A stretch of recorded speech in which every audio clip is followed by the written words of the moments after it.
There we go. Oh wow. Is that what the light does? Yeah, a little change. Wow. Which camera? Is that the phone camera or is that the camera? That's the phone. Oh, okay, okay. All right. I'm about to say, but even then it looks different. Yeah, it's funny how you just move around some lights. Yeah. Like let me see what do I look like with the expensive ass camera. I guess technically the iPhone costs about the same, but you You pay know in the what? The payments. iPhone costs more. Yeah. As a camera. Gives me more of a real feel based on that, but I don't know, whatever. Anyways, this is Big Games BS. We playing around Christmas time, so that means we get gifts. We get BS gifts. Oh crap, who is this? This is my DJ calling me. I call him back. Y'all call me when I'm working. Why? Nobody ever gives bill collectors. You people only call me, like not just bill collectors, but like personal friends only call me when I'm recording. Does anybody else get that? Like you people who work 9 to 5s, do y'all only get phone calls when you're at work, like in the middle of doing something that's actually important or pressing? Like, like damn, like when I ain't doing nothing, like that's the time to call me. But anyways, this is Big Games BS brought to you by Dim Media Group, presented by thehumidor.com. Housekeeping.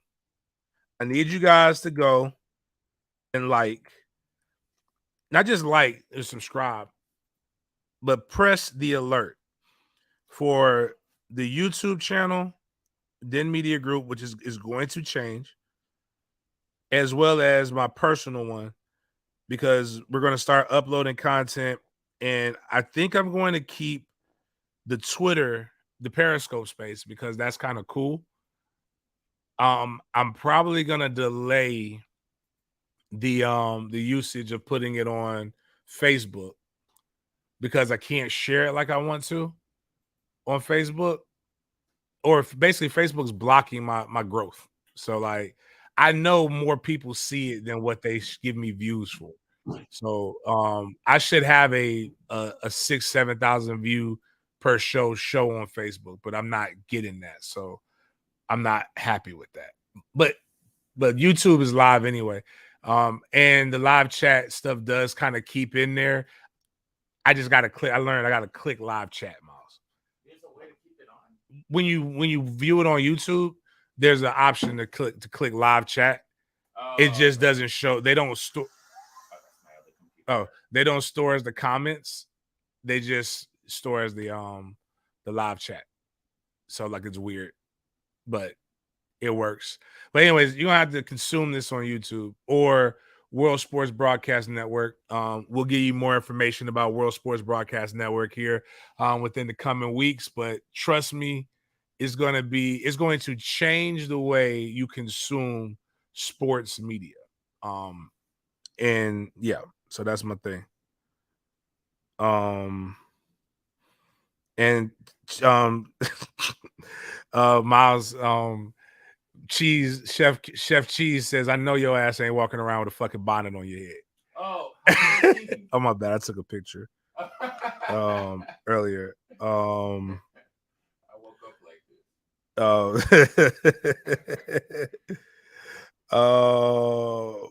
Oh my bad. Inner work is tomorrow night before I even get into anyways, cigars. That's what I do. This is my house is my bills are paid. Alcohol, tobacco, and firearms. I need you guys to buy more alcohol. I need you to buy more tobacco, smoke more tobacco, and I need you to buy more firearms. I got my cool. We talked about that bitch that pump that I was getting. Ooh, I think I sent it's a clip of it too, Miles, on there with when we talk about actually, yeah, go ahead and show that bitch. That motherfucker. It is, but I sent it to you with the links. It's matter of fact, it's the first link for the hate o'clock before we get into it. But yeah, that you'll be around that is singing, going to a Hell Yeah Jackson concert. All the way downstairs, like women say wild shit or something like that. Remember, since the reason I'm hating factual. Yeah, well, yeah. WCW. Yeah, no, it's the one on the Woman Crush Wednesday. Oh. All right, I'll put it up. Because I actually like that. Well, I like women, But women say the darndest things. There should be a show called that. Women just say the darndest things.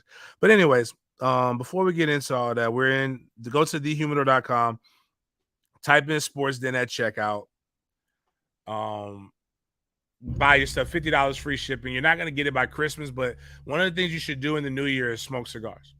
Like bring in the new year with some good cigars. Check all of that stuff. Um, don't know what else to tell you about that, but yeah, we got it. We got it. Yeah, let me just show y'all this bitch. That baby is sexy. I'm gonna let it shine. Oh, this little light of mine. I'm gonna let it shine. That's what you're gonna hear. You come in my house messing with me. Shout out to Green Acres right there. I'm gonna put that light on you and click. I was showing Trey the guns, and I got a Canic too, so I bought a new 9, and he was like, "Dad, that light is bright as hell. Like that light alone is a weapon. It's super bright, super bright." But anyways, a couple more housekeeping things. You know, it's we got the bowl game coming up. We got about 170 tickets sold. Trying to get 300 people at the tailgate. Once we get to 300, we're going to recalibrate, see what we can do. Try to push it to 600, but the price will go up. Bottom line is buy your ticket to the greatest tailgate in the world now while it's $50. It's all you can eat, all you can drink. Chef Curious Queso, aka Cheese, he's coming in. He's going to be making Duval crab trays or seafood trays. We're going to have barbecue.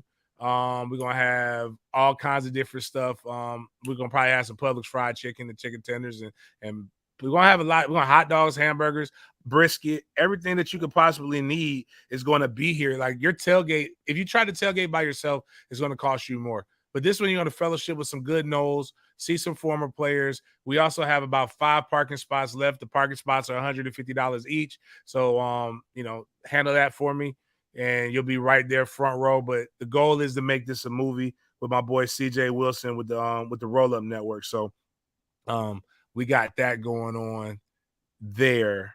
What else we got before for with housekeeping news? What I have on Facebook? And then tomorrow, if you're in Jacksonville, again, if you want to know if Cheese can cook, Cheese, your ass better bring me a fucking crab. Matter of fact, let me text him. Just make sure I don't give a damn about all that. Just make sure you give me a crab tray. Just make sure my crab tray comes. But Cheese gonna be here grilling. Me and Tom McManus are partnering up. We may even go ahead and do a little tailgate, not tailgate, a little pregame show. That's the tailgate for but it was the Facebook post, the second one. But it's not that big a deal. Just come to Goodfellas, the world's greatest cigar lounge, where everybody knows your name with a mob twist. As long as you don't come with that bullshit, you're gonna have a great time. We are going to be doing a Jaguars watch party. Tom McManus, formerly of the Jacksonville Jaguars. Me, James Coleman, who for some reason everybody believes that I played for the Jaguars. I did not. I was a Saint. But like every time I go up to the games, they're like, "Oh, that's a former Jaguar right there. That's it." I just no, ma'am. I just cover them. I guess you gotta hit my boy Micah up to see if he'll come through. Another former Jag, great educator here in the city of Jacksonville. Enough of that. RIP is in order for a legend. I want to say this, and it sucks that it happened during the holiday season, but Franco Harris, author of the book The Immaculate Reception, this was the 30-year anniversary of all of that, and they were going to honor him. I think his jersey was going to be retired by Pittsburgh this fall. This weekend, and unfortunately he passed. Sorry to hear about that with his family, man. Great person. One of my 2 favorite running backs are Franco Harris and Jerome Bettis, both Pittsburgh Steelers. We're still looking for 5 kids for the $100 shopping spree at Academy Sports in Tallahassee. It's Friday. I need you to make sure you follow the YouTube, the IG, all the socials, retweet the main tweet. And once I tell you that you're selected, 3:45. Meet me at Academy off of Mahan in Tallahassee, and we're gonna go buy $100 worth of shit for your $100 worth of shit for your jits. And again, if you don't like that, then whatever, fuck you. It's Christmas time. I'm a call me cussing Santa. I think we ain't done yet. Last thing I want to say is Personally, I love getting the We bag. ain't done yet. And nobody's gotten the bag more than than McDonald's and Hershey's. I got that. That's one of the things. But like I didn't realize. I remember when the commercial was new, and I was like, damn, that was kind of crazy because they had the not McDonald's. M&M's had the guys walking around, and they were like live, and nobody believed it. And much like you people who are hating on Santa Claus and saying he doesn't exist and trying to ruin children's childhood, while people are letting you believe that a virgin gave birth to the Lord and Savior, who's the reason we believe this holiday. Nobody tells you to stop that. Stop making kids not believe in Santa. Just let them be children. The world's hard enough. Trust me. But he goes out and Santa sees them and he's like, oh my God, they exist. No, they're like, he does exist. They do exist. And everybody faints. But it's been 26 years of residual checks to that Santa. Like that's the highest paid Santa Claus in the history of Santa Claus. The same thing they rehashed. They didn't refurbish it. It's just the same commercial. Hershey's Kisses has the exact same holiday commercial they've had for over 30 years. I think it was been running since 1989, where they do "We Wish You a Merry Christmas" with the different Hershey Kisses acting as bells. It's lazy with y'all generation. I mean, it's just like what happens is like there's nothing. It's a book called the 36 situations. There's like really only 36 things that you can actually write about, or 36 dramatic situations. There's only 36 things that you can write about. Yeah. So like what happens is everything is a recreation. So once you got something good, I guess it doesn't make any sense to like try to reinvent it. Like think about it right now, like all these movies, like Avatar. Everybody's talking about how the new Avatar is good. You realize that's just Dancing with Wolves. Right. It's literally Dancing with Wolves. White guy, no legs or bad legs, goes to an indigenous population that's trying to be colonized. You just go through. I'm not trying to tell you guys how to be, because in this woke culture and all that shit, I ain't trying to do all that. That's common story. Right? But it just happens. But I'll say this. Early signing period, though, this is different than the regular dramatic situations. Because with the advent of name, image, and likeness, with transfer portal, with all these different things that are added to it, it's getting spicy, as well as the haterism that most adults have. Never have I seen people like, I got guys, if you want to have an argument, you want to win an argument, right, with somebody, the same people who hate NIL hate liberals, right? And you hate liberals because they want to like do all of this stuff and they want to take your money and they want to tax the rich. And they want to do all these things, but you don't want other people to be rich. Right. I always have to ask these people, well, I think that they should just like their education. I think that they should have to pay for it if they do. Like the school doesn't pay for your name, image, and likeness. Advertisers do. And what I keep telling people is you realize you are having a complaint. You are a conservative liberal every time you bitch about the NIL. Right. You are complaining about how I, as a business owner, want to spend my money with athletes. I should have the right to spend my money the way I want to spend my money. And then two, if anybody has talented enough, they should be able to get as much money as they possibly can. That is the American way.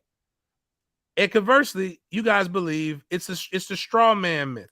And people know, and what that means, the straw man argument, is basically we know you already have a set of ideologies that you're afraid of, like scarecrows in the field. They're scared of they believe that that's a person, so they're afraid of the straw man.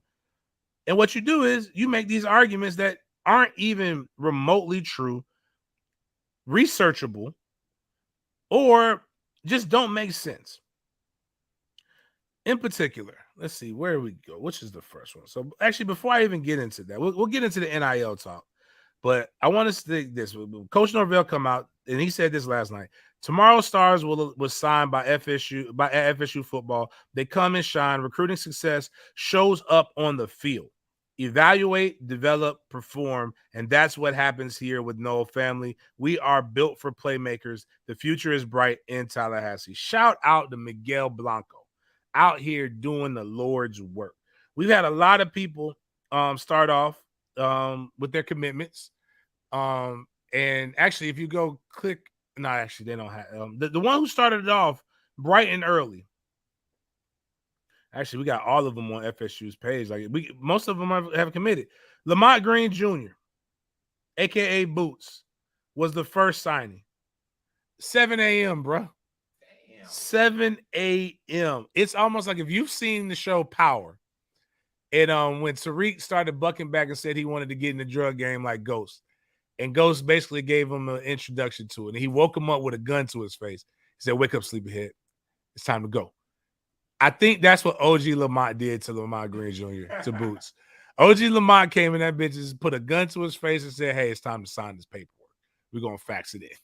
Had his party, man. I'm going to be dead serious about this. This is my favorite signing out of all of them. Why?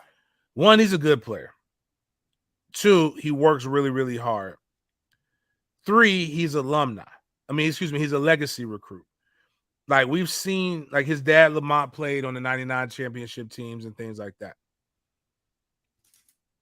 But what makes it even cooler is we have all seen Boots grow up on Twitter. And to see it go full circle, like for him being the scrawny 7th grader, looking kind of weird because he's been tall his whole life. Had the big old Adam's apple, big old glasses, and all this other stuff. And to see him go from that to hit man, become a man, and seeing Lamont, hey man, when you watch these workouts that Lamont put Boots through, it's borderline child abuse, man. Like it was like I'm like, yo, like he's like, we gonna work it, but it's like cool. Like, what better way in a world where fathers aren't honored to see a dad take his son through the process and him becoming a Knoll just like you were. And a dad that's not even bitter about how it ended for him, because Lamont was good. And a lot of people don't talk about him enough as what he was as a FSU Knoll. But right now we saw Boots, and what I say is my favorite is because it gives me hope for what maybe I could do with my sons if we're so lucky. Because right now I know Trey's all about it. Kai is all about dinosaurs right now. So I don't know what Kai is about, but I'm sure Kai's going to play football. He's a little too, he says he likes soccer, but I've never seen a soccer player as aggressive as Kai. Kai is a little too strong, a little too impatient for soccer. But again, Boots is probably my favorite of all. And one thing I will say is signing day cake is the most delicious cake you'll ever eat. At this age. But we got Boots. Boots was the first. Vandarius Jacobs, I think that's how you say his name. This cat is just an explosive wide receiver. KJ Sampson, nice defensive tackle from out of North Carolina. I know that kid's going to get bigger. Ken Kirkland, Brains High School, North Side, shout out. Jacksonville. Another one of my favorite, because I've played against this kid, Sam Singleton from out of Fleming Island High School, 4-star running back. Bothers the fuck out of me. I wanted to trip him. We actually saw him on Saturday at Cracker Barrel out in Orange Park. Yeah, I seen you, Sam. I dapped you. He was decked out in Florida State gear. I started to push his ass. But then I remember he's a Florida State Seminole. And it's not because I don't like him. It's just because he's still running. Still running on us, man. And I ain't happy about that. Goldie Lawrence, Seminole High School, good signing. I'm trying to think who else. We had Jaden Jones, JUCO defensive end. Brock Glenn, who's quarterback 1 for us in this class. Lucas Simmons, big time offensive tackle prospect. Jaheim Bell, transfer portal running back. Transfer portal tight end, very versatile guy. Jeremiah Byers. We got some, again, transfer portal guy. Daryl Jackson from the 850 started at Maryland, went to Miami, the Miami's checks weren't cashing properly, so he decided to come get some real money. Came up to Tallahassee. We got Kyle Morlock, Blake Nicholson signed 22 minutes ago, right when we started this, and just more and more are expected. More and more are expected, but the real thing is this.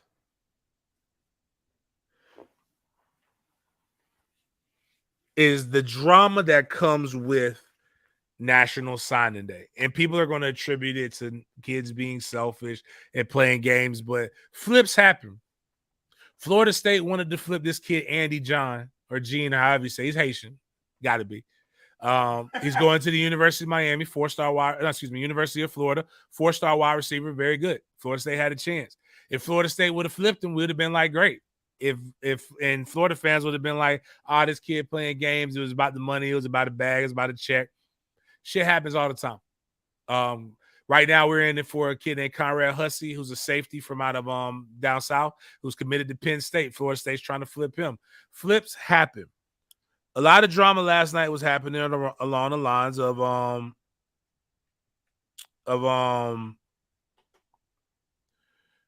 Rashada, who we talked about, who was committed to the University of Miami, flipped to the University of Florida. There were talks that he may flip to Florida or Oregon, and that was actually one of the big rumors for National Signing Day.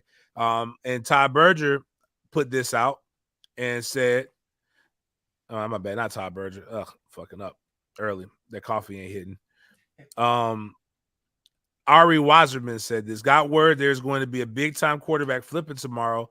Get some sleep, ladies and gentlemen. It's going to be a wild ride. Well, it didn't happen with who we thought it was going to happen. Austin, something sad, flipped from Baylor to Oregon. And that was the big thing. And Oregon lost their top quarterback prospect to UCLA earlier this week. All kinds of people are flipping. This is what happens. Kids don't know what they want to do for the rest of their life. And Cormani McClain decided that he, who is committed to Miami, decided that he needs a little bit more time to mull over this decision. As he should take. And do you know the school in which Cormani McClain is being rumored to possibly taking a visit to go see on his own dime? That'd be University of Colorado. He wants to talk to Neon primetime. But I also believe that there was another school that's involved in this heavily. And that's one by the name of the University of Alabama. Nick ain't going out without a fight. He doesn't give a damn who that lying ass Cuban is and John Ruiz. He says that this is what he do. Because what we got to realize is this. Everybody talks about NIL is ruining college football. But what nobody's talking about is how we've always had the rumors of the bagman. We've always known that there was money in football.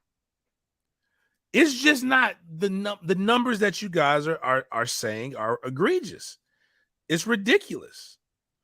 You can't believe that those numbers are true and be a sane, competent human.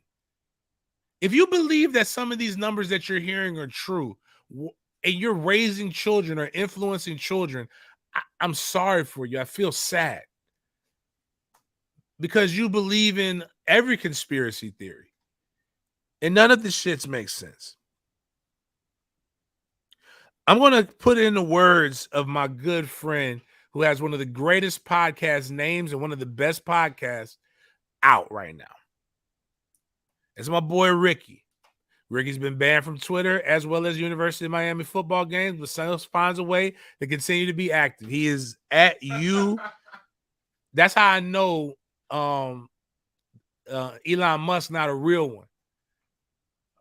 If Elon Musk was a real one, he'd free my boy Ricky. If Elon Musk was a real one, he'd free my boy at Big Game James 36. and his 10,000 followers. But Ricky put, and he's one of the leaders of the podcast. I can say it. I probably said this word more because more white people are saying it. But his podcast is called Niggas with Opinions. You say NWO podcast, the podcast name is like, you don't even have to type it, so you don't have to think it. But the real thing is NWO podcast on your social medias. Dog, where are these people getting these max salary franchise player money from? Huh? For a 17-year-old unproven kid.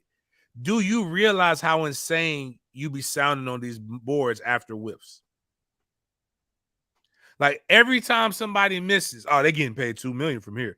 A fucking 3-star prospect you think is getting paid $1 million, $3 million? Get the fuck out of here, man. That's a waste of money. And here's nothing more egregious now than coaches getting into this. Andrew Filipponi at the Pony Express tweets, Pitt head coach Pat Narduzzi says on at 937 The Fan that he's heard 2 schools offer UNC quarterback Drake May $5 million to transfer. Won't say who, but he knows who. Wow. Says it's gotten out of control and it's only going to get worse. The quote, it's sad. Sad deal. Dan Orlovsky, terrible quarterback, and with terrible opinions. I've heard it, and I know the schools. One absolutely shocked me. It's not good what's going on in so many ways. Credit the kid for staying true. Mind you, these are. Do I need to tell anybody what these people look like that are saying this? Because this is a common thing. And what these people like, the way they vote.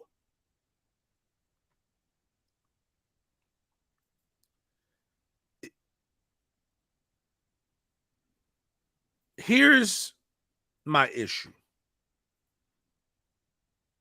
And this is what I tweeted. Because I'm a logic guy. That's my problem. 1 + 1 = 2. There's no vague. I failed math for liberal arts. And that's what a lot of you conservative, quote unquote conservative people think. You think liberally. You're only conservative when it comes to certain things. Fiscally, you make absolutely no sense. You don't believe in capitalism. I believe in capitalism. Killer Mike had a great quote.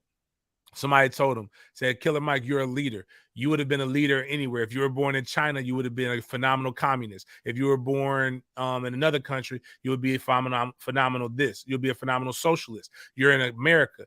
You are a phenomenal capitalist. You're either going to participate in what the doctrine is of the country, or you're going to get manipulated by it.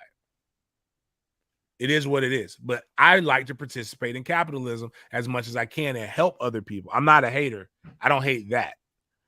But what I said about Pat Narduzzi is that I think Pat Narduzzi is full of fucking shit. I really believe so. And I'm gonna tell you why. And I'm trying to and this is my quote right here. So you know, and you won't say to school. What are you saying? You dry snitching. Right. You're not saying anything. If I knew for a fact somebody offered something, and this is what I want people to start doing. When you start saying these numbers, show proof. He got offered $5 million. How? How was it going to be paid? What was the breakdowns? Who was paying it? Was it one check for $5 million from one collective? What was the breakdown? So you're telling me that one rich white man has $5 million that he just wants to give to another kid just so that North Carolina can win 10 games? You're telling me that a wealthy person who has $5 million of disposable income only wants to see North Carolina win 10 games. There's no ROI for him. There's no tax write-off for him. That doesn't make sense. There is no time in history where we've ever seen that. Show me. Show me in history where we've seen And then, again, I'm using this more as a descriptor and not as a separation thing. We have more rich white men than we have rich white women, black men, all those things. But show me in history where rich white men have been so philanthropic and there is nothing in return for them. That's not how capitalism works. Not at all. That is an entire budget for most of these schools, NIL collectives. And they're raising that through hundreds of different boosters. It's not even how the NIL structure works in NIL companies. To give one person $5 million. Hold on, let me even just again the numbers, dude. It's a numbers thing. Let's go. Highest paid coaches in college. So from 2022. So we got all the details.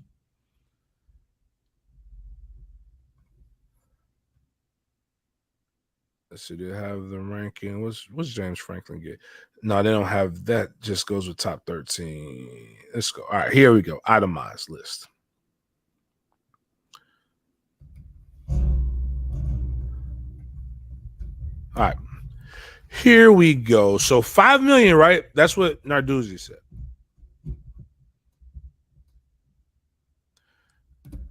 That would make him a top 20 paid coach in college football. Steve Sarkisian makes $5.5 million. You're telling me that you believe one quarterback gets paid as much as the head football coach for the University of Texas, and that's what was offered, and he stayed.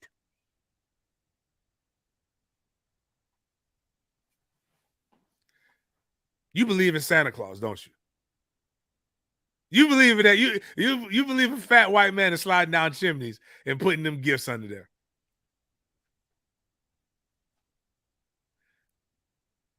It's not that he wasn't offered money. I know that he was offered money. I know the schools too.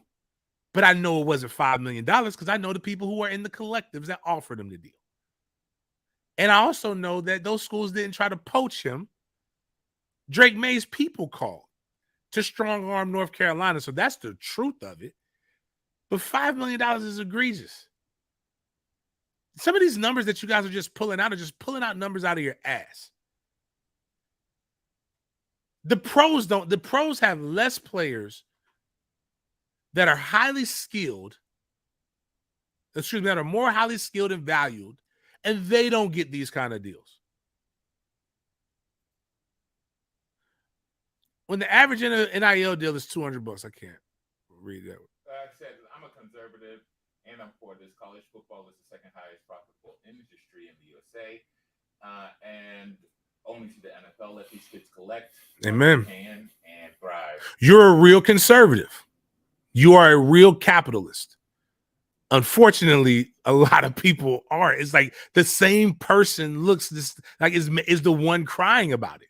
Right, and regulation is coming, whether we like it or not. But you know what? One of the rules of capitalism is the market regulates itself. Fair. It literally will happen. This is like the second year things can happen. John Ruiz is out here just randomly saying stuff and not paying kids. You know what's going to happen when you stop paying kids? Matter of fact, what's wild is this. People will put this tweet out, right? And is it Zoxa? Make sure I'm doing this right. Make sure I'm saying. And here's the other tweet. The tweet that just came out the day before. Interesting note. While you would expect collectives to be ramping up offers in the final days of land kids, I've heard more stories of collectives coming clean on lower real offers / terms today than anything. Lots of phony numbers and lies being exposed in the 11th out. There was a kid that I know that was talking about transferring to a rival of ours. They said he was going to get paid X amount of dollars. The minute he said, show me how it's going to get paid, is when the phone call went dead. It's literally how a lot of you live your life on social media. Everybody ain't making 6 figures on Twitter. I can promise you that. And I could tell by the way people talk. As a person who makes it, when I see you respond the way that you respond, it lets me know you don't make six figures because you don't know what you're talking about. And that's not a knock on you because, again, American statistics state that $50,000 is a lot of money here in America. And that very few make that. You're in the top 10% of the population if you make over 50,000. So most of y'all are really rooted in hate because you're not good enough at something to command a price tag. But just because it doesn't mean you need to make up the boogeyman number. Do you realize how much $5 million a year is? There are larger numbers. But man, I'm gonna tell you, when I saw Malik Jackson's bank account, Malik Jackson was a $90 million man here in Jacksonville a few years ago. I got a chance to hang out with him a lot at my boy Joe Cool spot. It was called Recovery Zone. It was cryotherapy. Malik was big into that. I got a chance to hang out with him. And Malik was like, man, I'm going to go buy my mom another Mercedes. And I, as a guy who wasn't making that kind of money, made the ignorant statement, hey, man, ain't that how y'all go broke buying cars and all that other shit? He was like, nah, that ain't how we go broke. He said, man, we go broke doing the legitimate shit. He's like, I got to spend this money. He's like, if I don't spend the money, I'm going to get taxed on it again. He's like, I could buy my mom a $93,000 car every year. He's like, look at how much money I got paid. And I looked at it after tax, and then I started really calibrating. Like he spends like he lived well and spent like $15,000 a month, like on his stuff, but was living.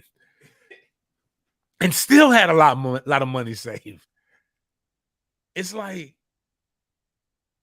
y'all really don't understand. And then the other part of it is, you mean to tell me you believe somebody's making that kind of money? Not Drake May. I'm moving on to the other guys. But you also believe all the fucking sad stories on the draft about the dad died of sickle cell in a hurricane in 1995 when the kid was born. And then now the mom is working 5 jobs and she lives in apartments, but she's also the super. And his little sister has an amputated toe. And this is why he's so good for the NFL. You really believe that these boys are making that kind of money and their mama's still in apartments?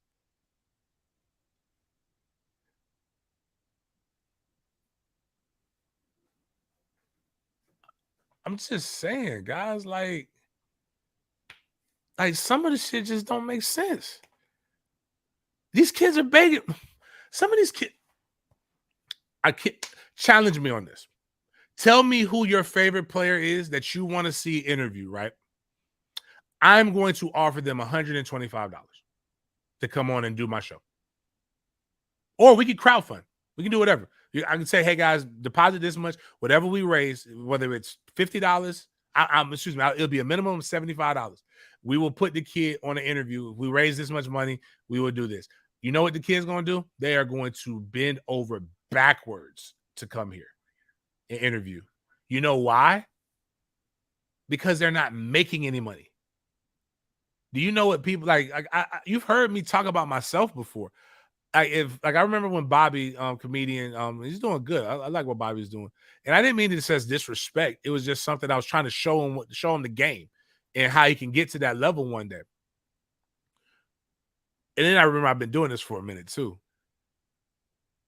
People ask me all the time to get back to personal train their kid. I tell them my rate now is $200 a session. Now, maybe a couple of people I may change some things for, but I don't change my face for it though. It's $200 a session. And they're like, well, can you get lower? Would you take I need to make $200 for that hour. My hour is worth $200. And when I ask somebody, they're like, well, why wouldn't you take 50? Something's better than nothing. No, I don't have to.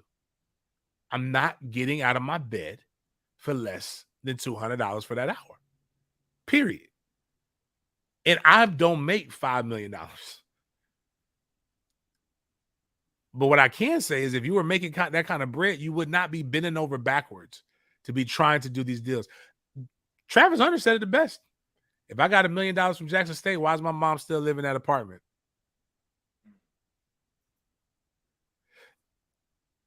You want to believe the worst. They know you're going to believe the worst, so they keep pressuring you. Right. Now, that's all I'm saying. Is the money good? It is. Is it a bad thing? It's not. Also, all of these kids ain't really worried about. Now, their handlers might be. But I got a couple kids that literally say, "Man, the goal is to go to the NFL. The NFL check is still bigger than everybody else is making right now. Right. That is the goal and will always be the goal." But I'm gonna tell you this much right here. And this was what my real statement was on it. Coaches have this thing where and they have you people fooled, where you sit here and you think that they are the most honorable men ever. And I'm not calling anybody out for not being honorable.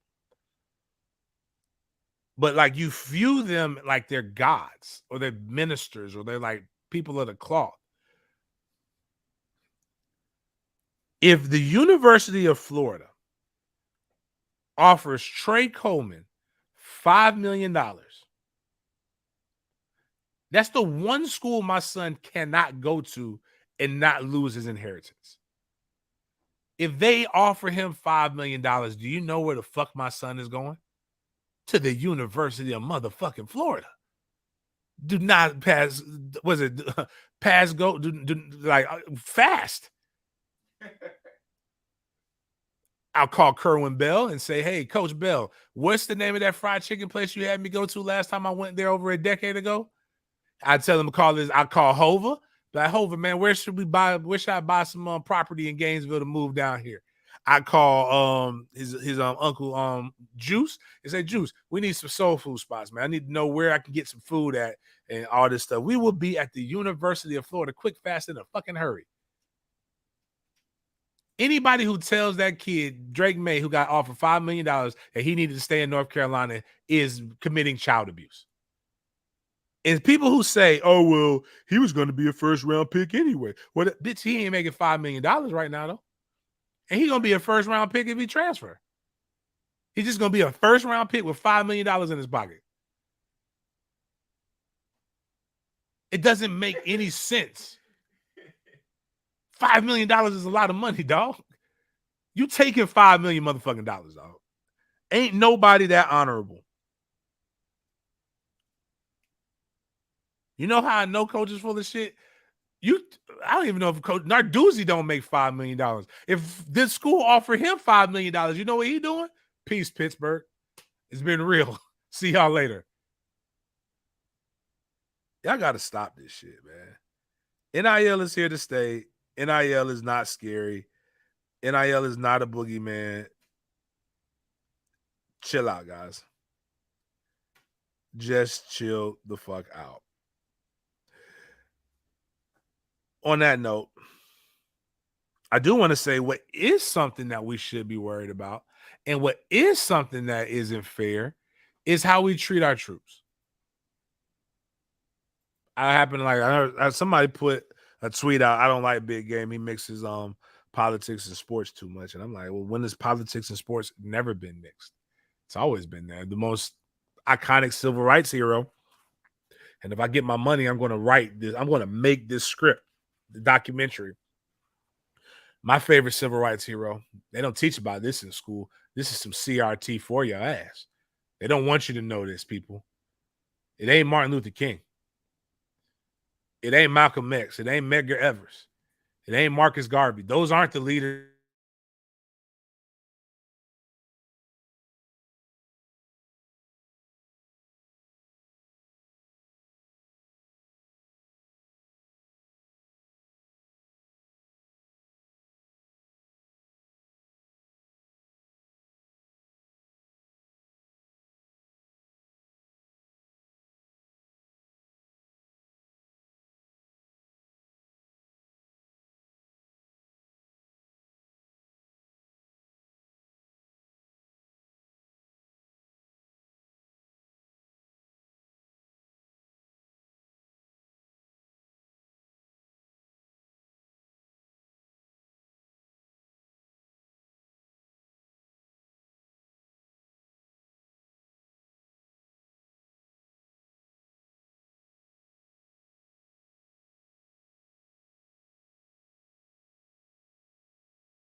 check. Are we up now? I Alright. think. Oh no. No, we good. We good. We are? All right. Oh, all right. Yeah, my bad. Bottom line is Paul Bear Bryant is the motherfucking GOAT when it comes to civil rights.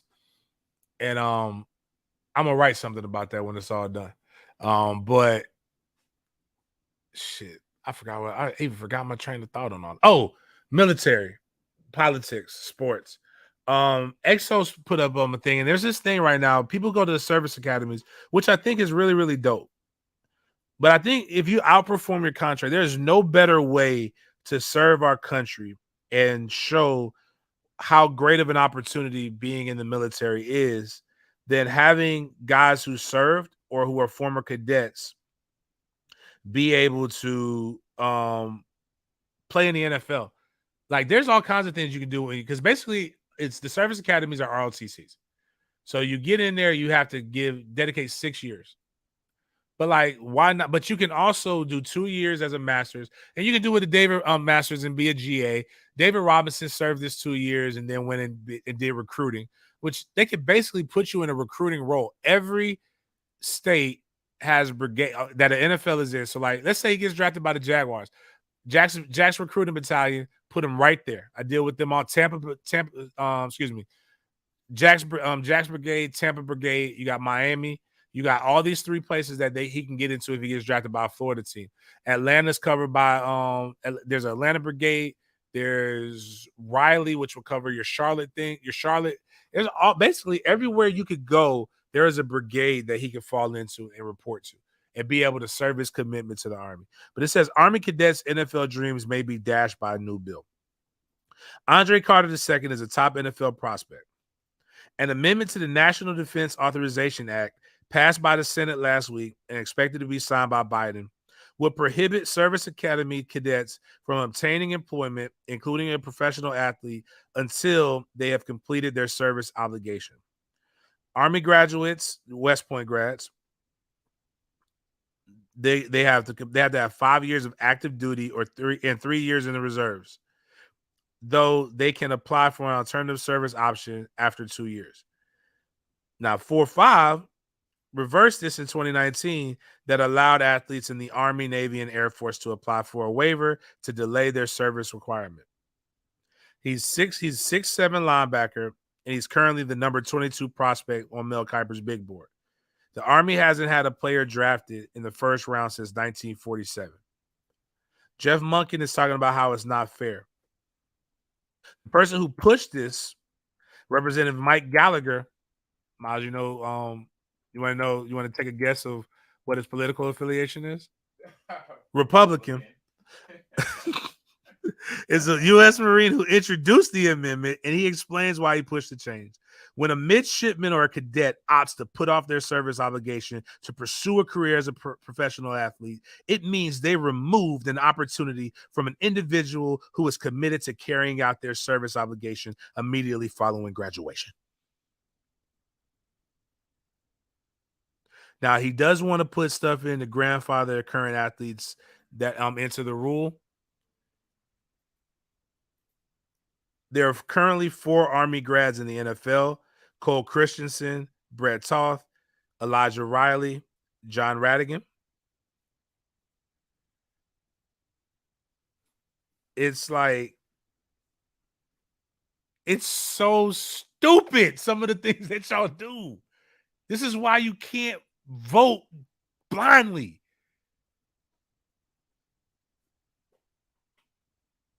Like, the kid isn't trying to not serve. He just happens to have a talent that you recruited him to be in the service for. It's not like he hoodwinked you. The kid went to play to the Army to play football. Right. It should be a no-brainer to let him go and play. It's the best marketing that you can do for the fucking Army.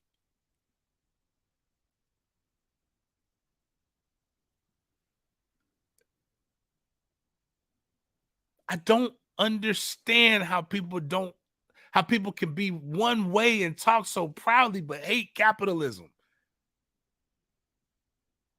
There's nothing that states that he can't do his job. Right now in America, We have the National Guard and the Army Reserves. Weekend warriors, they call them. 1 weekend a month, 2 weeks out the year is the slogan. Now, he's an officer, so he would probably have to be 3 weeks. Why can't you just put him in a PAO unit, which is a public affairs officer, which is basically what recruiting is? Why can't he just serve 1 weekend a month? He could give you 3 weeks out the year. He has the entire month of June that they have, basically the month of June and early first part of July off.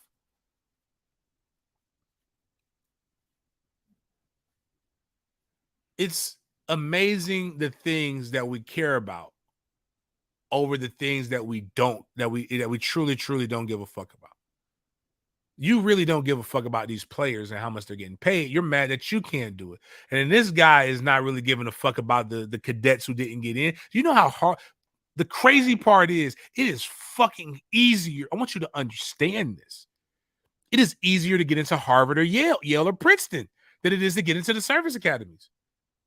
Not only does your grades have to be immaculate, you have to pass a PT test, and you have to have a senator write a letter of recommendation for you. You don't have to have that shit for Harvard, Yale, or Princeton. I have seen what it takes to get in West Point. Do you know what I want my kids to do? I want my kids to be able to get into a service academy. That doesn't mean they're going to go, but that is the goal from an academic standpoint. It is an honor. It is a great privilege. It is a dope thing. I know plenty of West Point grads that would want this young man to be able to play. I know a West Point grad that I train who plays professional lacrosse and serves the country. But professional lacrosse isn't as tedious as professional football. But the point is, it's bullshit. And one of the things that we have to learn how to be able to do as a country is call out bullshit when we see it.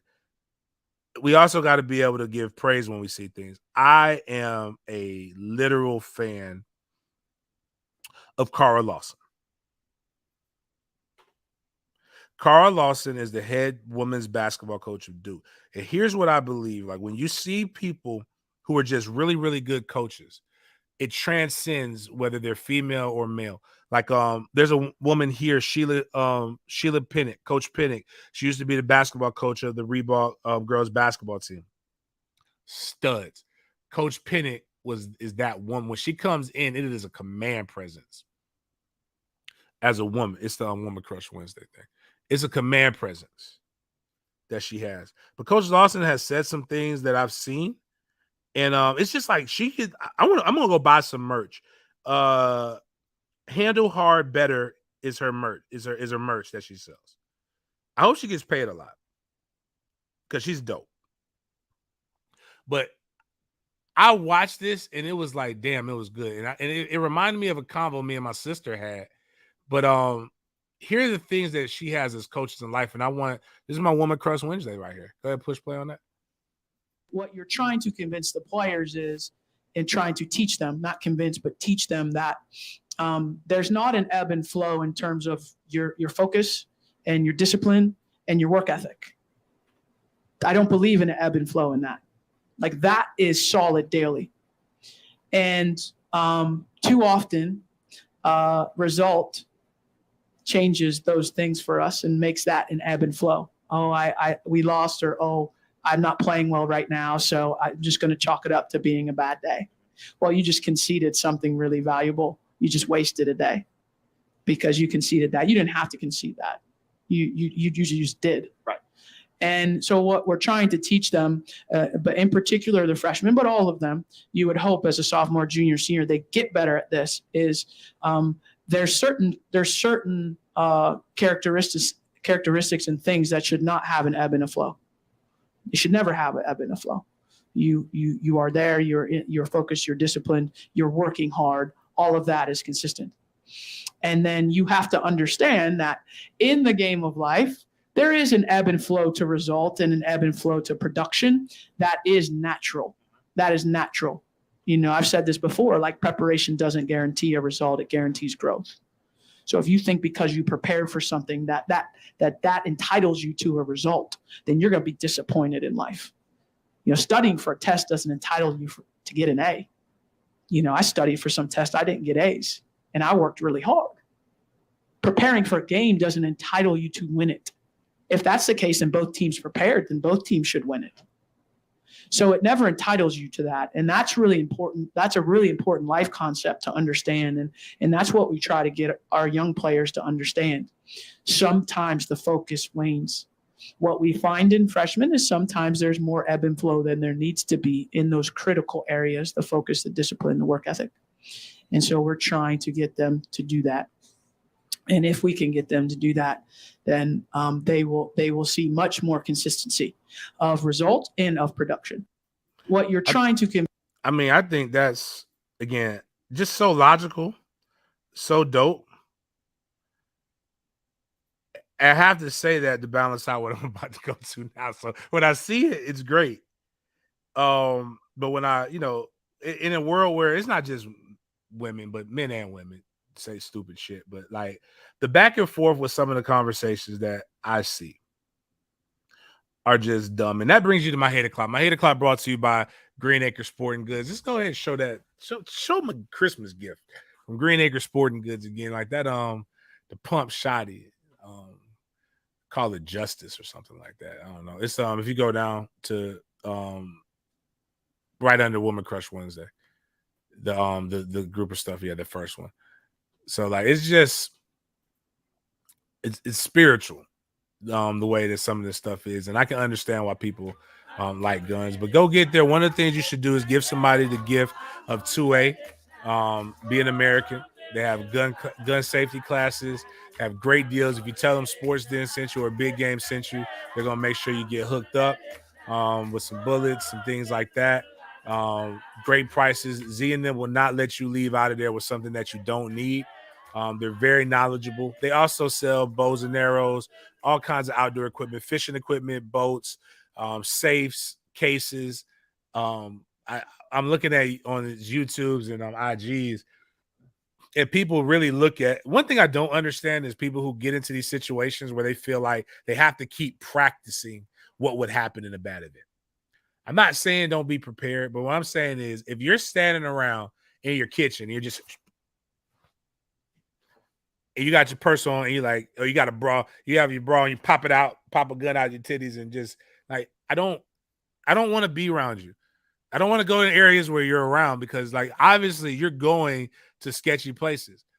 I just believe I love my weapons, but I believe I'm only using them if it's said and done. But Green Acre Sporting Goods is where I encourage everybody to go. That's where we get our stuff at. Love those guys. They are dope. Women say things like,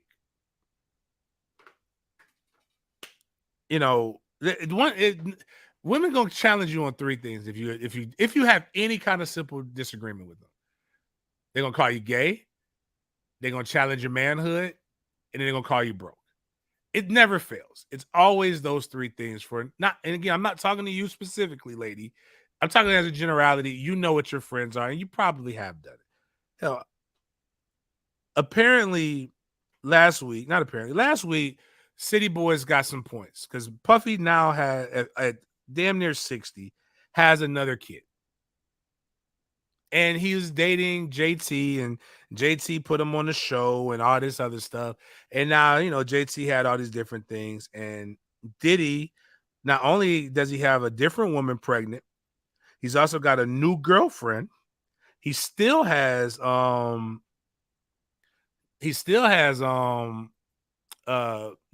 from the City Girls and all these different things. Or excuse me, not JT. I apologize. Young Miami, which is Carisha. In the Shade Room tweeted, "Woo, the roster ain't full yet. Diddy spotted kissing a new teen at Nobu dinner date."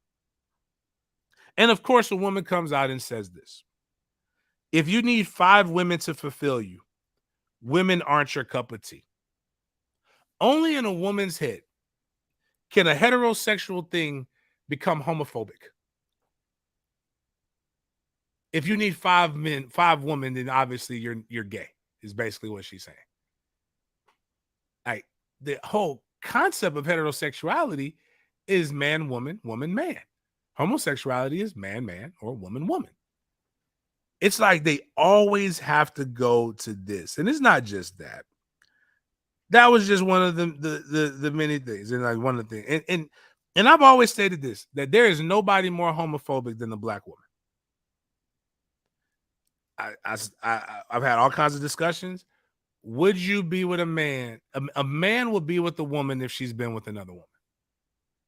Most women will never entertain another guy if he's been with another guy. You'll always wonder if he's gay. You can have your experiences, and I'm not even gonna lie to you. I kind of agree with you. Like, I think it's like but I like lesbians. I'm pretty transparent about that. I'm very much so a fan of lesbians. But as far as the other stuff, like, I think it's a conscious decision to suck a dick for anybody. Like, you didn't just start off. You didn't, like I'm telling you, you don't read cartoons. You don't watch cartoons or read comic books and just all of a sudden say, man, I got to do that. Like, that's something that, you've practiced in your head quite a few times before. Like, you were curious before you got to that. But the other part of it is, so they'll question that. Then they'll question your masculinity. At not logic. And then the part that sucks on Twitter is that people will post these things and then disable comments. Like, what you said was stupid. 50 Cent literally only brings that energy towards women. And it's because, Miles, if you go click on the reel, it's pretty funny. I think it's that reel. And I'm sure Little Duval got this energy too. Not that. It's that one. Little Duval got this energy. Everybody believes only in America, like as a guy who shoots nines, only in America can you shoot a 9 at somebody point blank range 5 times, not hit them, and then they can go and they get shot and they can go wear heels 3 weeks later. I'm not suggesting that Meg didn't get shot at. I don't know if Tori did it. But what I am saying is, if you can't see that everybody in this situation is lying, and it's not misogyny to point out that the stories don't add up. Hell, she lied to Gayle King and said that she didn't have an affair or have sex with Tori. And on the stand, she said they had a relationship. She been lying the whole time. But this is what Little Duval said. But this is along the lines of what 50 Cent said too. This is. Now I got to cut you. I'm a savage. You put that razor away. I ain't playing no more. You put that fucking razor away, I'm gonna blow your goddamn pinky toe off. Oh, now you're gonna shoot me in my pinky toe. I'm not playing with you. I will blow that little black, gnarled, crusty, dead motherfucker the fuck off your foot. Now put the razor away. You must be crazy to pull your gun on me. You're gonna be the 9-toe having this limping this bitch in Harlem. You don't stop fucking with me. Now put the razor away. Well, go ahead. Shoot, here it is. There it is. Shoot. Quick, go ahead. Take your best shot. And what makes it funny is the person that he looked at. That's he went to one of the it was a one of the Kardashians' parties was where they were at, and then that was the best friend, the black chick, like because they're like dared. So, and even the whole premise of it, Cora is a big ass woman. Eddie Murphy's not nowhere near as big as her. And then if you think of Meg, I've told you that if you look at the police report, and I just told you that a 5 foot, 120 pound person shot a 5'10", 185 pound person, you're going to probably be like, well, shit, that's not a fair fight anyway. The only reason you're saying it is man and woman is because it's man and woman. But motherfucker, a 5 foot, 120 pound petite male is not beating a fucking 5'10", 185 pound woman. She is a fucking, like, I think she's 200 if we being honest. Nothing wrong with that. I like thick women. Nothing wrong with that. But I'm just saying, Meg is not a small, like, that's not a fair fight. That's heavyweight versus featherweight. 2 men fighting, I'd shoot me too if I was in this situation. But 50 Cent made a suggestion that I don't believe Megan. I don't believe what she's saying. She lying. And then everybody said, oh, he doesn't. The craziest thing is they said 50 Cent only has that energy towards women. Like 50 Cent didn't start his fucking career with a song called How to Rob an Industry N-Word.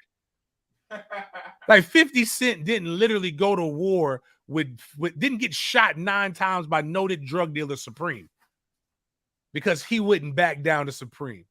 Like 50 Cent didn't do all these different things. Like 50 Cent talks shit about everybody. Right. You must be new here. One thing that bothers me is that do you know what? Because somebody might say, James, you only had that energy toward black women. No, I had that energy toward everybody. I just happen to know a lot of black motherfuckers. You know what happens when you know a lot of black people or know a lot of people in one race? You tend to have more arguments or disagreements with those people. Did you ever think that maybe I kind of value some of your opinions and it hurts me that some of y'all are stupid? It doesn't bother me when, like, for example, somebody said, James, you don't ever have that energy toward Asian women. I don't know any. Who would say? But what I'm saying is when people say 50 Cent only has that energy towards black women, he's black. He probably knows more black people and that's why it seems like that. But you want to know what's truthful? When nobody backed Monique, who is a habitual fucking line stepper. When nobody backed Monique, who did 50 Cent do? He backed her, gave her work. The person who directs Power in all of his universes? Who's the person behind it? Is a black woman. Nobody loves to cancel motherfuckers more than a black woman who mad that you mad at one black woman. Can it ever just be we don't believe that bitch? I don't hate all black women. I just hate that one. I love my black ass mama, even though, do you know Trace tried that white shit again? I told him I'm gonna punch his ass if he called my mama white. If he called my mama white again. I gotta start showing them now. Can't nobody talk about your mama but me. I mean, my only person who can talk about my mama is me. You can't talk about my mama. Well, that's my grandmama, but that's my mama. I whoop your ass about my mama. I love my black ass sister. I don't always agree with her, but I love her. Like, I may just not like, I don't like everybody. I don't have to. In every disagreement, and sometimes shit just don't add up. Like, instead of just educate me. But you can't educate me. We can go today, people, and go take some. I don't have to shoot you, but we can go take some knives. We can get a jail torso. We can point it at the ground, and we can shoot in that direction and see if this shit adds up. And nobody know nothing. And it was as catty as a movie. You fucking your best friend's home. You fucking your best friend's boyfriend when she got sent home, and you got a new boyfriend who's finding out that you was fucking the baby. People have been shot for less. I'm gonna be honest with you. Like, shot way more than in the foot. And then still you was out here twerking like nothing happened, man. And then and another side of it is, I know this. One thing my father taught me. My father is not the greatest man in the world, but he has a lot of great things that he teaches people. This man told me, if you pull your weapon on, you better use that shit for deadly force. The old white man who teaches us the gun safety classes at Green Acres, he tells you, don't pull that shit just to show. You pull that to shoot in the situation. And you're not shooting to maim because you don't know what's going to happen. You shoot with intent. And I'm going to tell you this. The minute you pull a gun on, the minute you shoot me, we are no longer friends. Like, unless it was like Jay-Z with his brother or something like that, there's some things that's a little bit thicker, but like even then it took some years. You shoot me, I'm not gonna say, well, you know, in this era when you call the police and what they doing to black men, and I didn't want to see. No, motherfucker, I want you to die. You pull a gun on me, I want you to be unalive. I want to pull a gun on you. I want to see harm to you. I'm going to tell the truth, the whole truth, and nothing but the truth to see you sent to the booty house I want all the bad shit to happen to you. But you around here, I didn't tell the police the truth because I didn't want nothing to happen. Fuck you. You shoot me, bitch. I want some shit to happen to you. You ain't no gangster. You rap about twerking and haters. And then she said, Tory Lanez. Tory Lanez ain't. I didn't even know what fucking song he made. I knew who Meg Thee Stallion was. Your albums were flopping. That's the reason why. And people, before you say you had that, I got the energy for anybody who want to bring it. White, black, don't fucking matter. And y'all over here losing friends over these motherfuckers who ain't gonna write one think piece about your ass. In fact, she's probably gonna try to take your man. That's what she raps about every week. But y'all just say shit that don't even make sense. You must be gay because you fucking all the bitches. a nigga who beefs with everybody, any individual, beefs with Donald Trump, beefs with J-Lo, fucking called Madonna ass all the way the fuck out. Like, oh, he only had that energy toward black women. Man, what fucking planet do you live on?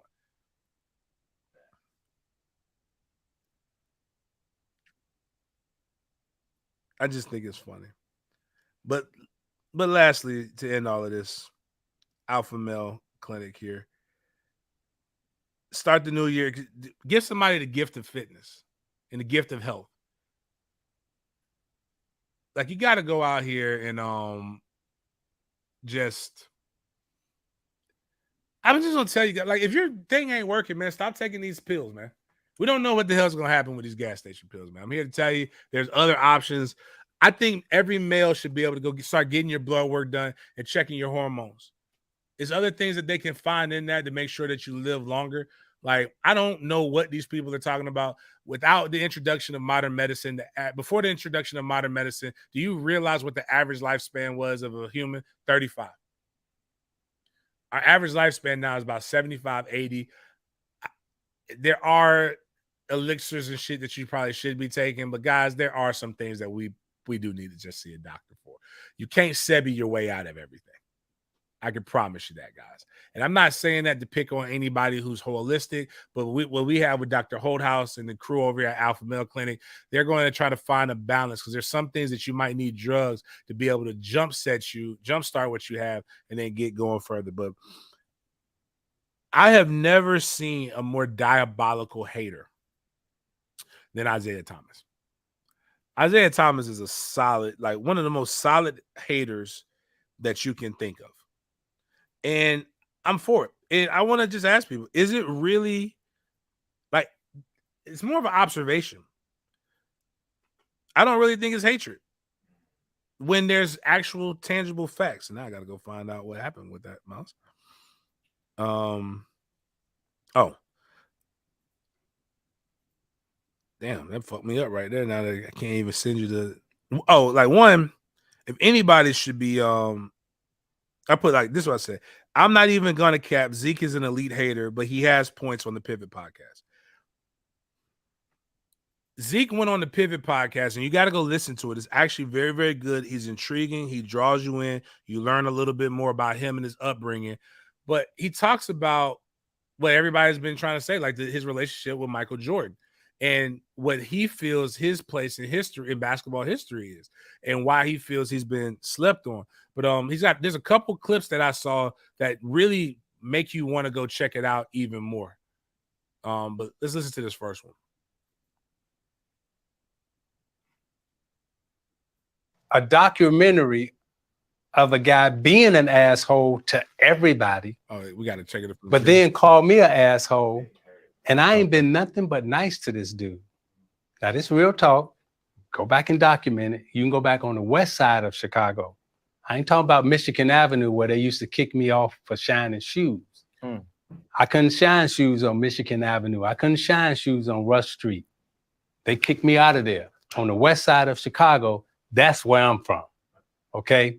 Now, on the west side of Chicago, when Michael Jordan got to Chicago, I made it real easy for him to walk those streets on the west side of Chicago. My family took care of him. My sister and his brother hung out as friends. My little nephew lived with Michael Jordan. Wow. I'm gonna say this again. My little nephew lived with Michael That's Jordan. how you know when old black men know they got a I'm good being point. extremely good to this dude. I'm calling his house during this period of time. So all this, Isaiah was an asshole. No, dude. I was looking out for you. Now, when we played, right, you ain't seen me hit Michael Jordan. As a matter of fact, you ain't seen me hit nobody. Lambeer and Mahorn would hit somebody, and what they would do? They would come hit me or say Isaiah hit. I said, no. Fight. That's the dude who hit you. Fight him. Right. Oh, well, you told him to hit me. So then they want to fight me. Okay, well, I know how to fight. So That's I ain't when I backing started to down. We realize can do because that. I've seen that part. Right? I know I can relate to that part. Like, because I'm not right, but I know how to fight. If that's what you want to do, then I'm not going to back down. He talks about why he chose Indiana over other schools too. But go check out the other one. But one of the key things in there that he said, and I never thought about it, an entire documentary dedicated to somebody being an asshole had the nerve to single out one person for being an asshole to him. Makes absolutely no sense. But now, one of the things that I love, I'm all for. I do think Michael Jordan is the greatest marketed basketball player ever to us. I personally think Lou Alcindor, Kareem Abdul-Jabbar is the best basketball player. I think LeBron James is the most talented. I think trying to say somebody's the best with different eras, different opportunities, different competition is different. But one of the key things that people argue about when it comes to Michael Jordan and nobody wants to listen to is one, when the Bulls won their championships or went on their runs, the league was diluted. They brought in two teams. They brought in Golden State. They also brought in the Miami Heat. Or was it Orlando Magic and Miami Heat? Might have been Orlando Magic, Miami. My bad. Anyways, they brought in two teams. You have the lottery, dilutes the league. Then you had 94, 95, where they brought in the Houston Rockets, the Memphis Grizzlies. No, the Houston Rockets, right? Excuse me. The Memphis Grizzlies and the Toronto Raptors were brought in. Two more teams, dilute the league, do these different things. Well, I never realized this part, but go ahead and play with Isaiah. Isaiah takes it even to another step, and then he even goes deeper in the podcast with it.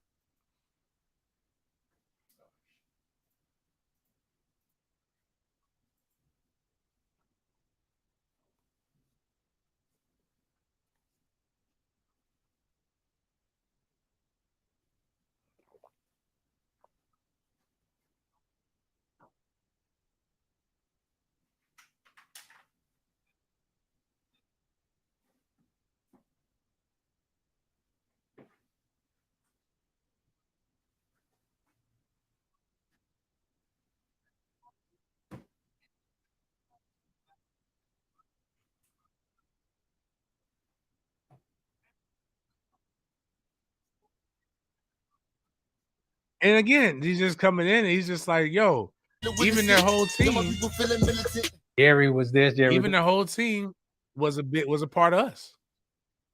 And now he brings up Jerry Krause. So Jerry Krause was the GM. And this is something from I related to as an athlete perspective. He said they disrespected the GM and the president, vice president of basketball operations, so much on that. And then he looked at every athlete that was in there and he talked to them as athletes. Would that have flown on your team? Would that have flown on your team? I want anybody who's listening right now to ask yourself, would that have flown on your team as you were at? If we see an athlete right now cuss out their superior, would that fly? Or will we call that person a diva? And all of us said it wouldn't fly for us. I said it. I wasn't there, my bad. But they all said, I felt like I was there. That's why I like Pivot, is I feel like I'm there. And then Isaiah brought up the fact that Jerry Krause's family had passed recently. And you know what his family gets to see? A literal documentary of a guy who would not be in the position that he's in had it not been for him shit on his reputation the entire time. And that man is dead. It's kind of shitty when you really think about it, man. MJ is still that dude, but Isaiah also said this in how the podcast got started. Ryan Clark said that somebody said Patrick Mahomes is the Michael Jordan of the NFL right now.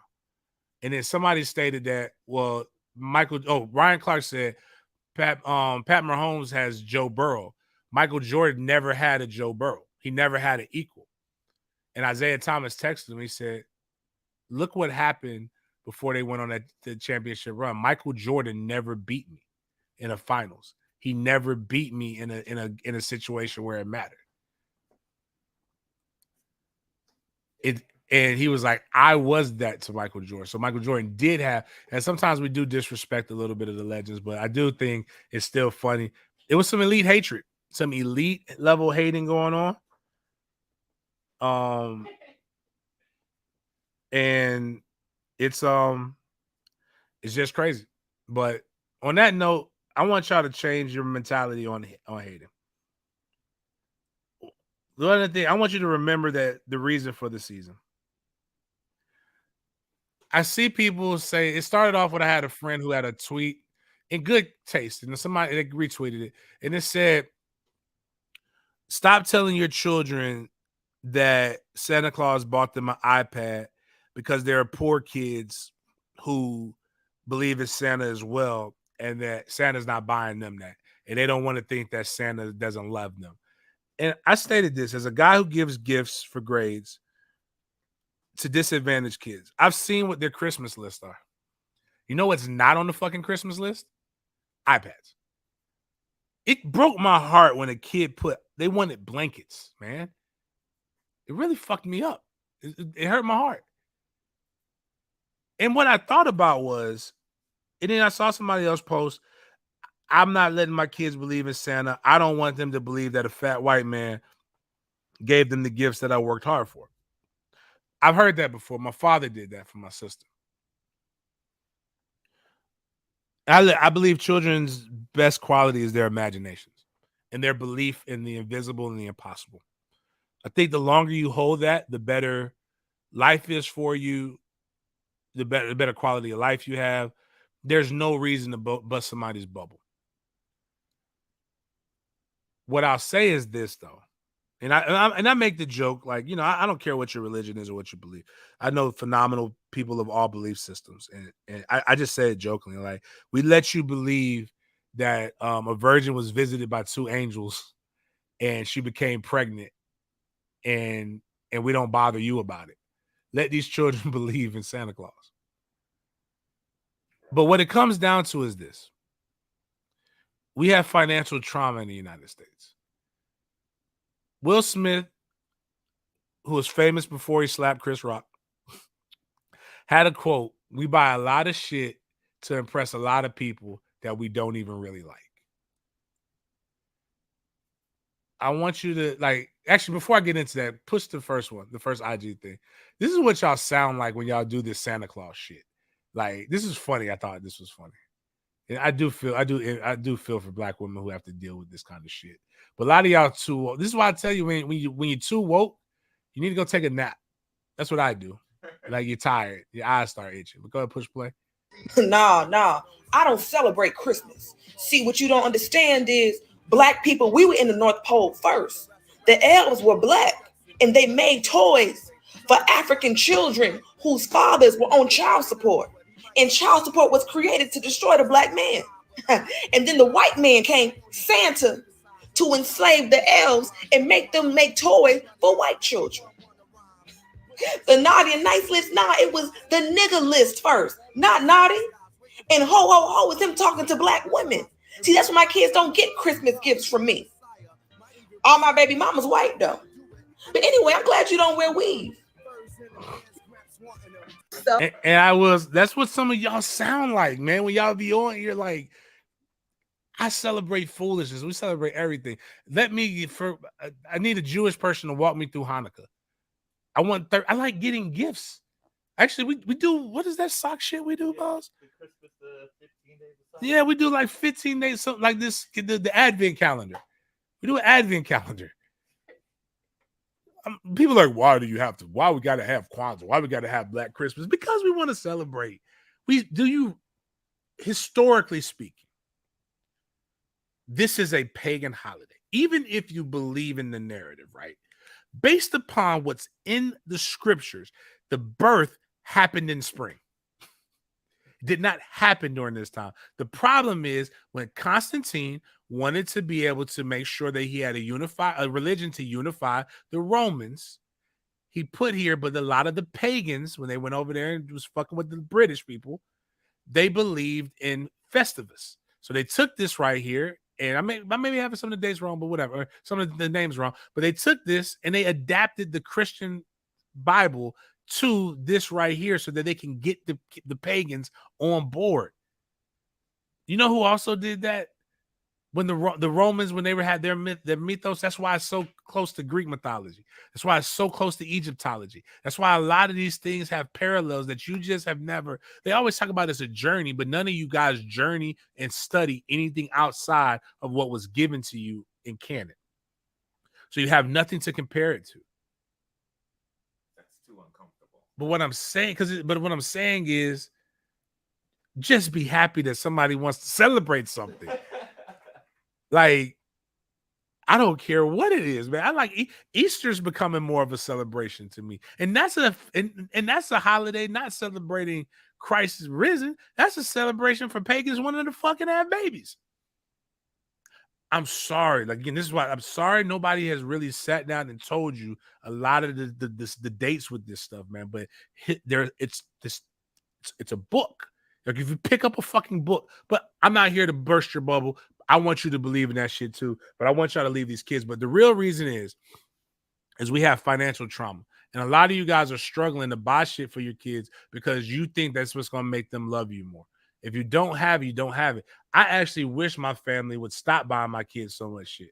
They have too much shit. I actually requested when Trey was born for them to start putting money in like a bank account that we have for him, or in a trust, or in other stuff, so that when they're older, they're actually set up. When you really go back and you think about the years that we've spent $3,000 or more dollars on your children, on gifts that they don't need. Think about where that kid, you could have put that money into a life insurance policy for your kid, and it would be fully funded by the time they graduate from college. And you know what will happen if they just keep that up for like 5 more years after that? They'll have a retirement plan. They'll actually be able to pull money from that. But Wall Street Trapper basically, and that's the last thing, I want y'all to listen to what my man basically says. And this is what I want y'all to remember what the season is about. It's about spending time with family, and it is about making smiles. But this is the real truth. You got it. But and as I'm going through this, I just really think about my son Kai. Kai's happy to get socks, man. Like, Kai's just like, he'll say things. You can give him anything, and he's gonna be, oh, I love it. He doesn't love it, but he's gonna be grateful. Start instilling the attitude of gratefulness into your people, and then start building for the future. And this is what we need to do. Here's a form of financial trauma. If you're barely paying the bills, right? Christmas comes. You go spend a whole bunch of money on Christmas presents, and that puts you deeper in a hole, and you say some shit like, as long as my child can enjoy Christmas, I'm good. That's financial trauma, because you've now taught your children, right? You showed them, because children do not what we say, but they do replicate what they see us do. So I've taught my child, if I'm doing that, I've taught my child that it's okay to struggle and then spend a whole bunch of money on some shit that we don't need just so you can have fun in the moment. And then mama and daddy got to struggle to pay that shit off. You feel me? We talking financial trauma. We just talking one thing. Here's a form of financial. And that's just really what it comes down to. Financial trauma, guys. And if you really go and you really look down on it, man, that's all it is, man. Stop trying to project your insecurities on some of us who just happy to have a good fucking time. It's celebrate the season, the reason for the season. A lot of y'all say is about Jesus, but I'm just happy to see. I can't wait to see my mama. I can't wait to see my grandma. I can't wait to see my sister. I can't wait to see my kids' faces. My god kids. I can't wait to go do my holiday white people shit with my son's godfather, Toby Bullitt. And we go out there and we get like hot chocolate and dumb shit. And like, I like the fire that I was able to light the last 2 nights, or 2 of the last 3 nights with my kids, and just to see my son's face light up, because I remember not having a fireplace. But I also remember the things where like my mom would take us to BP gas station and they used to have these little trucks. And she would, if you filled up, like got to fill up, you could go get a truck for like $3. My mom would do that. Or if you got to fill up, you can go get the Snoopy movie. And I would watch the Snoopy movie with my mama. Like, I don't remember the racetrack that I ain't never used. Yeah, I got some toys with my homies, and we would go play with our Ninja Turtle. Like, I would get Donatello. I think Darian got Raphael. Angelo had Michelangelo, and Steven might have had somebody else. And we would go up to the creek in the neighborhood, and we would play with all 4 of them bitches. You would have thought all of us had them bitches, right? That's really, man, again, like I said, go make some memories, man. Stop being out here worried about playing the dozens. But anyways, as always, man, this holiday season, when it comes to a lot of this shit, just make sure you're thinking. Don't care what it's about. I just care that you think. Appreciate y'all chopping it up with me. I think we're going to do Friday. I'll probably do it from the house because I got to get to my family to go see our traditions for shit that, again, it ain't about the money. It's about cookie parties and doing shit and telling the same fucking stories over and over again because that's how you build traditions. See y'all later.